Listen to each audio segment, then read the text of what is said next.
Hi guys! Magandang araw sa inyong lahat. Welcome sa ating channel, Ining Store Mix Vlog.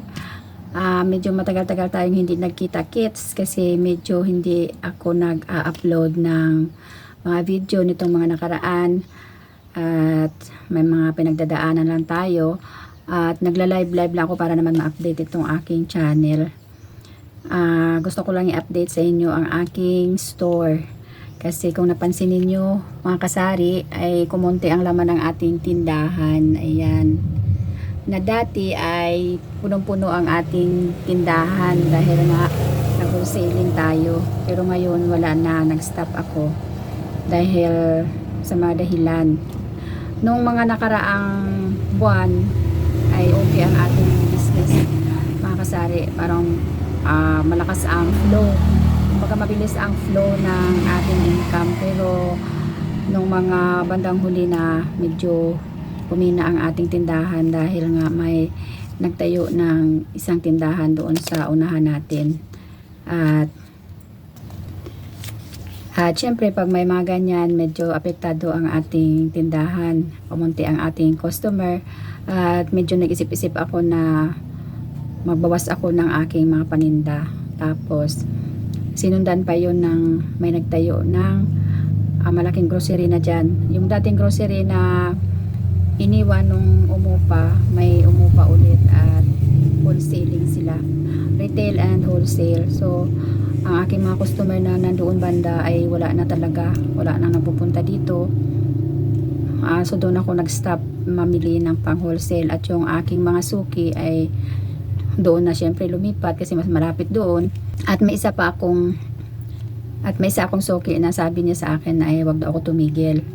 Pero nitong mga bandang mga ilang weeks na, may isang buwan na rin, na sinabi ko sa kanya na kunin niya lahat ang aking mga paninda na hindi nabibili dito sa tindahan. Yung sa wholesale lang nabibili. Sabi ko sa kanya, kunin mo na lahat. Kung wala kang pambayad ay utangin mo na lang at bayaran mo lang ako pag naibenta mo, kasi mai-expired na lang yan dito at wala nang bumibili. So ngayon back to normal na tayo guys. Yung dati kong tindahan na maliit lang na retail na lang, yun na lang ang aking ginawa. Lahat binenta ko na yung mga pang wholesale ko na paninda. Pasensya na kayo guys, ang iingay talaga ng mga sasakyan. So yung aking mga paninda na pang wholesale pinaubos ko na at hindi na ako namili ng marami. Yung binibili ko na lang yung mga basic na pangangailangan ng mga tao dito, yung mga yun lang pang araw-araw na mga pangangailangan, mga dilata na kaunti, kasi ang dami kong na-expired na mga paninda nung hindi nabili lahat. Kasi bigla na lang nag-stop pa rin dito yung mga suki ko dahil mayroon na doon.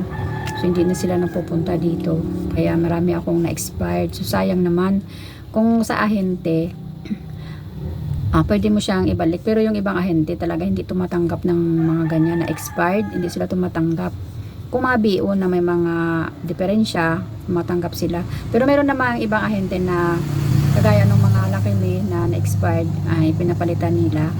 Kaya doon ako nagdesisyon na bumalik sa dati na retail na lang ang aking paninda at hindi na ako bumibili ng maraming stocks, yung kaya lang na maibenta ko, na hindi siya abutan ng expiration. Yun talaga ang kalaban natin, ang expiration. So yun lang ang update ko sa inyo. At medyo nakaranas kasi tayo ng hindi maganda sa ating katawan, nakaranas tayo ng depression at anxiety. So yun ang aking parang nag-struggle ako sa depression ko at sa anxiety.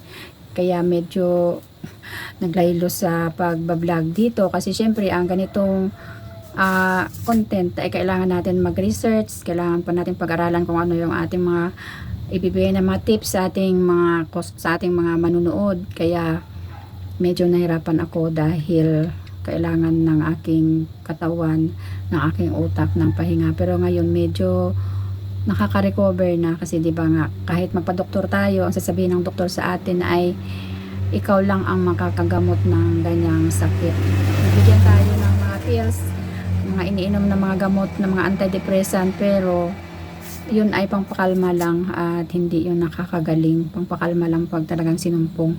So ako ngayon, medyo nakaka-recover na ng kaunti, medyo okay na. Yun lang, minsan pag ina-atake ako ng anxiety ko, nahirapan akong huminga. Yun yung problema ko, yung parang nagpa-panic attack ako.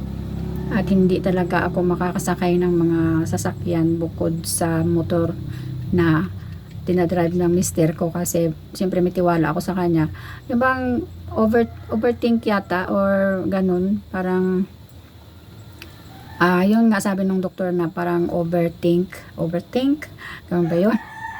Sobrang sa pag-iisip na advance, kaya nakaka-ano din sa atin yun, nakakasama sa ating pag-iisip or sa ating katawan. Kaya pag sinumpong ako ng anxiety ko, nagpapahinga lang at yun, hintayin lang na mawala. So yun lang mga kasari ang update ko sa inyo. Ewan ko kung sana na mag-pray lang ako na tuloy-tuloy na ang pag-recover ng aking katawan at makagawa ako ng mga content na ganito, na syempre kailangan natin pag-isipan, kailangan natin mag-isip, kailangan natin ng effort para makabigay tayo ng mga ganitong content sa ating mga viewers. So yun, at sana mag-okay na din ang channel ko na to, kasi may problema yata sa channel ko kasi hindi ko makita ang kanyang watch hour. So may kaibigan ako na nagsabi na tulungan daw niya akong ayusin ang aking channel para naman kahit paano ay mapamonetize ko na rin pag makompleto ko ang requirements. Yun lang guys, at maraming salamat sa palaging nagsusupport sa akin. Pag nag-upload ako na may nanonood pa rin, sa mga kaibigan ko na hindi ako iniwan kahit na ups and down ang aking channel, na nandyan pa rin. Maraming salamat sa inyo at hindi nyo ako kinakalimutan. Patuloy pa rin kayo sa pag-support sa akin. God bless you all guys. Thank you for watching.